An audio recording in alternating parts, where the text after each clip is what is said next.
حجية السلام عليكم. هلو. كيف حالك؟ حاشنها خلوي حاشنها هذا المايك منورة مكة يا حجة. حاشنها يا حجة هاي. كيف شفتي مكة؟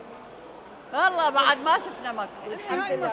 انت في مكة وداخل على هاي الحرم. مكة. طيب يا حجة هذه أول مرة تيجي لمكة؟ والنعم والنعم من مكة والنعم. أول مرة تسوي الحج؟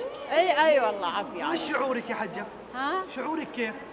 الحمد لله الحمد لله. مبسوطة؟ اي والله مكيفة الحمد لله. مكيفة؟ اي وكم سنة لك تستني هذه اللحظة؟ والله ما ادري عادين. هاي صار لي سنين. صار لك سنين تستني تجي مكة؟ اي والله الحمد لله. طيب أبى أسألك سؤال يا حجة. تا شوفوا وجوهكم الزينة. الله يكرمك يا حجة. الله يكرمك. عندي سؤال طيب يا حجة ممكن؟ ها؟ وش ها؟ قولي له تفضل. تفضل. وش أول دعوة بتدعيها لو شفت الكعبة؟ شو تقولي؟ عند الكعبة. شو تقولي؟